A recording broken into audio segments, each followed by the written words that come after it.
Assalamualaikum warahmatullahi wabarakatuh. Teman-temanku semuanya, dulur-dulur semuanya, alhamdulillah wa syukurillah wa nikmatillah.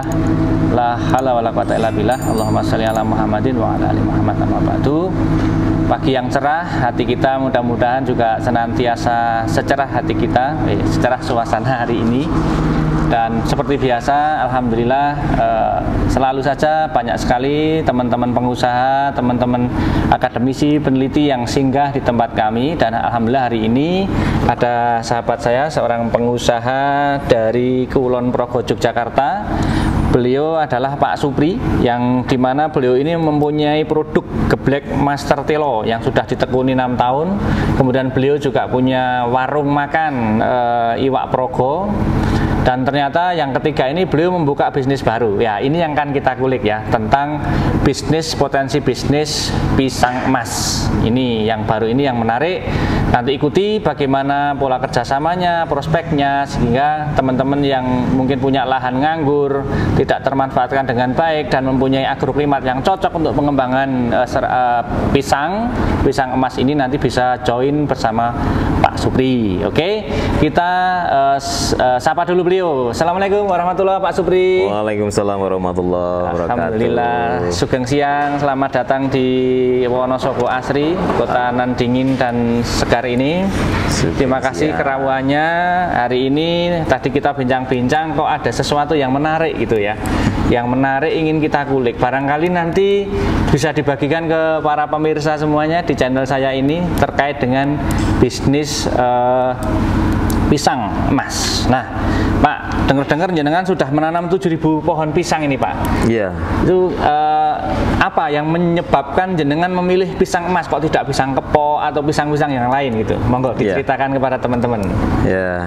Jadi begini, kenapa pisang emas? Namanya sudah emas ya. Jadi itu memang pisang yang unggul. Itu adalah pisang unggulan lokal yang berasal dari Lumajang, Jawa Timur. Lumajang ya? Ya, dari Lumajang. Itu sudah bersertifikat di Indonesia ya, sudah ada bersertifikat. Nah, itu di pasaran itu, setelah saya melakukan survei riset, itu kan yang dijual di toko buah itu hanya pisang emas dan pisang Cavendish. Nah, sementara pisang Cavendish itu sudah dikelola oleh perusahaan besar di Lampung sentranya. Sedangkan untuk pisang emas ini belum terlalu banyak yang memproduksi secara massal.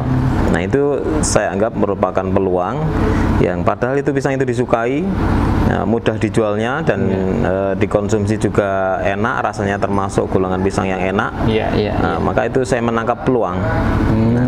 Alhamdulillah sudah 1 tahun ini saya sudah berhasil menanam sekitar 7.000-an batang, dan nanti insya Allah akan selalu saya kembangkan. Masya Allah. Jadi dalam 1 tahun teman-teman 7.000 batang, dan beliau berkomitmen ingin terus mengembangkan dalam tadi menangkap adanya peluang, ada ceruk pasar yang besar di pisang emas ini. Baik Pak, untuk pemasarannya gimana nih Pak Supri? Sulit atau kategori ya biasa-biasa saja? Kemudian dari harga bagaimana? Apakah cukup terjangkau atau bersaing juga gitu ya dengan pisang-pisang yang lain? Ya, pemasaran masih terbuka luas. Jadi kebutuhan pisang emas itu terutama di Jogja itu sangat tinggi. Pasar pisang emas memang untuk yang lokalan itu masuk ke Jogja, Bandung, dan juga Bali. Itu pasar besar. Nah, saya ingin hanya menggarap untuk yang di Jogja dulu. Kita belum mampu. Ini untuk saat ini saja, misalkan saya punya 10.000 batang, itu paling hanya bisa mensuplai 1-2 toko buah.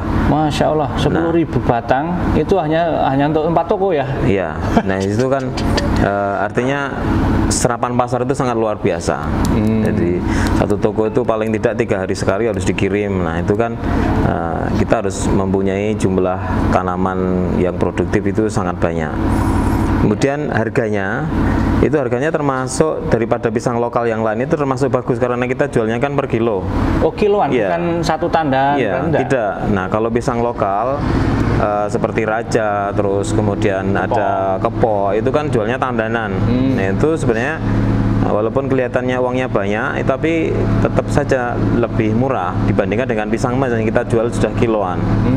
Nah, di pasaran itu kan harga pisang emas itu 12 ribuan, 12 sampai 13 ribu harga ecernya. 12.000 Ya, per kilo. per kilo, Biasanya 12 kalau sampai 13. 1 kilo itu berapa tandan itu Pak? Pisang emas itu rata-rata 2 kiloan, 1 sampai 2 kilo.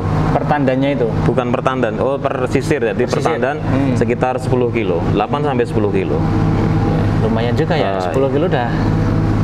Dikalikan 12 ya 120.000 ya. Ya, itu kalau eceran ya. Ya kalau eceran. Nah, kalau kita di kelas supplier nanti beda lagi. Iya. Tapi paling tidak bisa diprediksi bahwa ini pisang yang komersil dan belum banyak yang nanam dan disukai luas. Secara luas ya. Iya, hampir semua pasokan orang suka. juga sangat kurang ya Pak ya. Iya, sangat kurang. Oke Pak Supri, mungkin boleh nih nanti teman-teman yang kira-kira pengen kerjasama dengan Pak Supri, mekanisme atau sistem kerjasamanya gimana bisa diuraikan sekalian nih barangkali. Tadi kan masalah prospek bisnisnya sudah ada, ceruk pasarnya sudah dijelaskan. Iya. Ya hanya 10.000 aja hanya untuk cover 4 toko lah. Kalau Jogja itu ya berapa puluh toko kan gitu kan. Kalau kita perbesar lagi Jawa Tengah misalnya gitu, berapa ratus toko kan gitu kan. Berarti butuh ratusan ribu mungkin pisang emasnya gitu kan. Lah prospeknya sudah oke, tidak diragukan. Sekarang kalau pengen kerjasama gimana Pak Supri? Ya.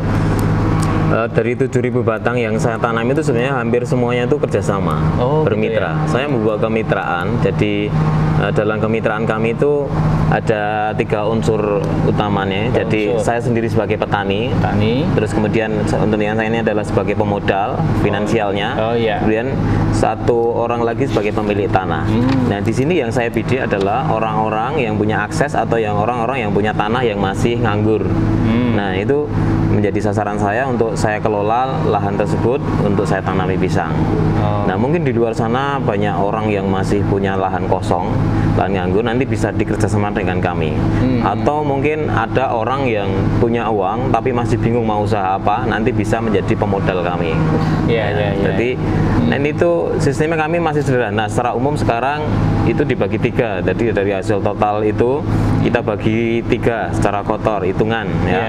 Jadi 1 bagian untuk petaninya dari kami, kemudian dari pemilik modal itu 1 bagian lagi, kemudian 1 bagian lagi untuk pemilik tanahnya. Jadi sederhana.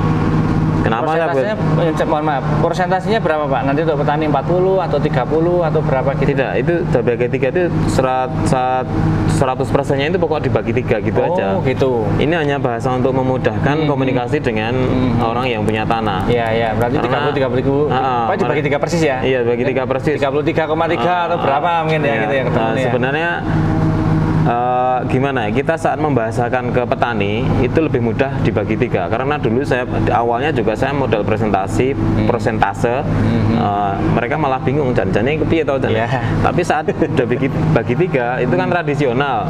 Tradisi di kami nek maro itu maro telu, ini maro telu ya, ini maro telu seperti itu. Paham. Wah, iya ternyata bahasa-bahasa yang membumi ini juga kita perlukan untuk komunikasi dengan masyarakat ya Pak ya, yang langsung ini petani paham. Maro, mertelu. Maro itu ya tuh 50-50 gitu. Nek mertelu berarti per 30-an gitu. Ya. Oke. Ini menarik nih. Berarti nanti kadang ya kita melihat kadang kayak lembaga-lembaga yakat apa itu kadang punya wakaf tanah-tanah wakaf kosong ya. Ini juga mungkin bisa juga ya dikerjakan lah. Saya hampir lupa ini. Tanah yang seperti apa yang bisa ditanami tanaman ini? Kan nanti kan dia ada pertanyaan nih, kalau ditanam di pinggir pantai gimana, atau di puncak gunung misalnya kayak di Wonosobo ini dengan ketinggian 1000 dpl masih bisa numbuh nggak? Berapa lama dia bisa berbuah kan gitu Pak? Coba Pak, mohon disampaikan untuk aspek teknis budidayanya itu dibutuhkan tanah yang konturnya seperti apa, ketinggian berapa, atau curah hujan yang seperti apa gitu Pak?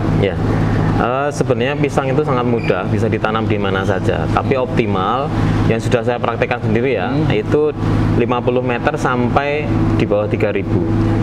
Saya contohkan yang sudah ada, asli bibitnya ini kan dari Lumajang, itu bukit di Semeru sana toh, di Bromo, Bukit Bromo. Nah itu dinginnya 3000 meter, itu aslinya di sana, pisang yang terbaik itu dari sana. Kemudian yang saya tanam itu di daerah Kutoarjo dan Deles, itu ketinggiannya berapa? Itu sekitar 50 atau malah nggak sampai. Dekat pantai itu ya, Deles itu ya. Luar biasa, malah subur sekali. Nah, syarat utama dari selain ketinggian tempat itu adalah sumber air, harus ada sumber air. Walaupun kebutuhan air itu nggak banyak, nggak seperti padi, tapi tetap sepanjang tahun itu membutuhkan air, terutama musim kemarau. Jadi harus ada pengairan walaupun penggunaannya sedikit. Itu syarat utamanya itu air. Ya. Wah, ini spektrumnya cukup luas ini dari pinggiran pantai sampai pegunungan ya. Wonosobo berarti Wonosobo juga sangat memungkinkan karena di sini ini antara 800-an kalau di tempat kita berdiri ini 800-an.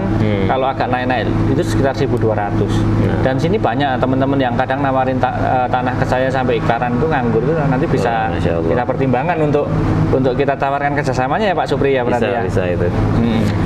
Oke, aspek bisnis sudah, agroklimat sudah.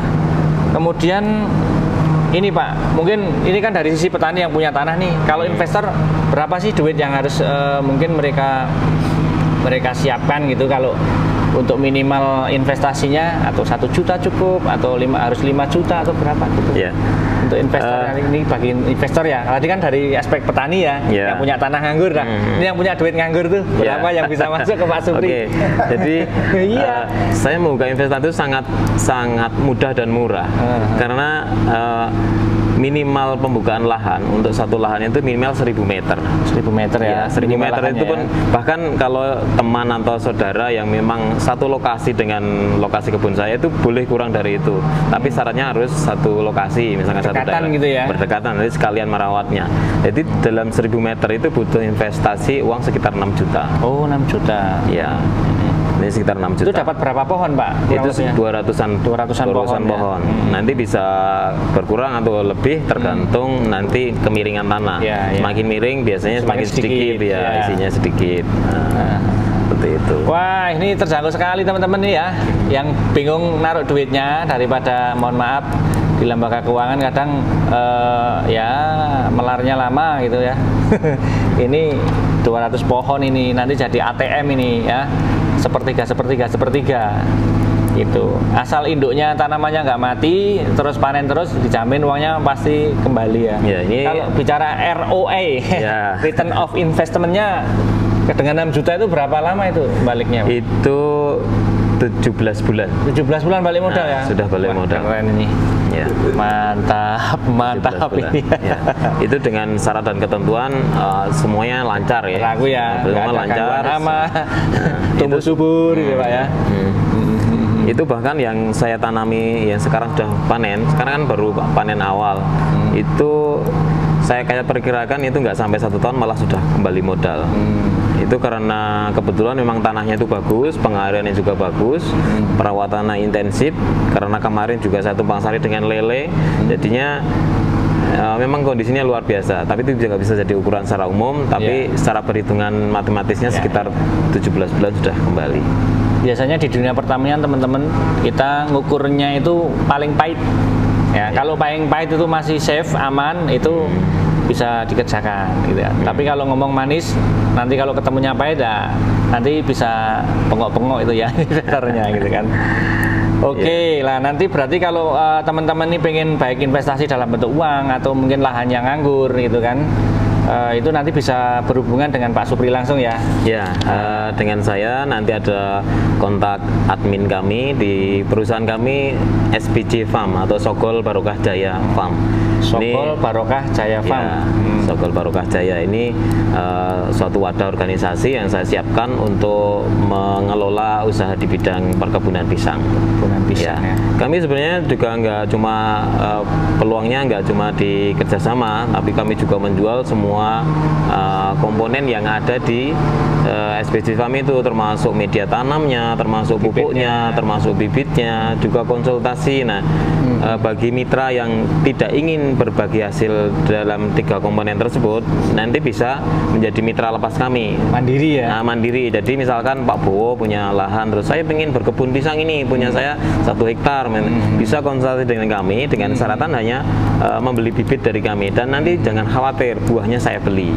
Oh, ada kontrak ordernya, kontrak pasarnya ya? Ya, kita ada siap untuk membeli atau boleh dijual sendiri. Wah, mantap sekali tuh. Nah, sedangkan pendampingan yang saya lakukan untuk Mas Bowo itu gratis. Wah, ya, seperti itu yang saya lakukan. Satu bibit berapa itu nanti kalau petani yang pengen jadi petani mandiri? Oh ya, kurang lebihnya? Satu bibit kurang lebihnya 12.000. Oh, 12.000. Terjangkau juga ya? Ya. Terjangkau juga. Ini karena kami produksi sendiri, jadi harganya sangat murah. Memang semuanya biar terjangkau lah, biar menarik. Seperti itu. kayaknya saya tertarik ini. Saya ada tanah anggur itu yang agak di atas itu kan tanam nirami nggak bisa ya, tanam pisang aja mungkin ya. Boleh nanti dicoba. Oke deh ya, kita nggak boleh lama-lama karena konten kita dibatasi hanya 15 menit atau 20 menit. Kalau kelamaan nanti yang dengerin bosen dan juga makan kuota gitu ya Pak ya. Terima sekali Pak Supri. Mungkin ada closing statement untuk teman-teman yang bisa dipesankan teman-teman terkait dengan peluang bisnis ataupun apa yang ya nasihat lah atau info lah, monggo di detik-detik terakhir. Jadi kuncinya dalam bisnis atau usaha itu kita sendiri itu yang harus kreatif untuk melihat peluang. Nah, setiap peluang itu akan menghasilkan uang kalau kita bisa mengelolanya dengan baik. Nah, di situ adalah fungsi manajemen atau pengaturan, menata kondisi agar semuanya itu berjalan lancar. Nah, itu menjadi bisnis. Jadi sekecil apapun peluang di sekitar Anda itu pasti ada. Asalkan kita bisa mengelolanya, menatanya dan menjadikan jalur bisnis uang. Itu saja dari saya. Terima kasih. Terima kasih banget Pak Supri ya. Keluhnya sudah jelas ya.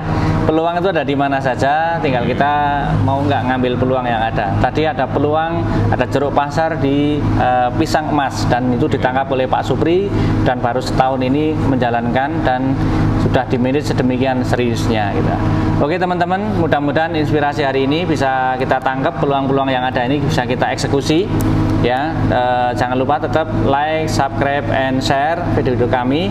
Mudah-mudahan terus bermanfaat, memotivasi, mengedukasi, menginspirasi dan memberikan informasi yang tajam dan akurat gitu ya. Dan nanti akan kita tampilkan mungkin di bawah nomornya kontaknya Pak Supri ini untuk bisa dihubungi ketika teman-teman ingin berbudidaya pisang emas. Terima kasih. Assalamualaikum warahmatullahi wabarakatuh. Assalamualaikum warahmatullahi wabarakatuh.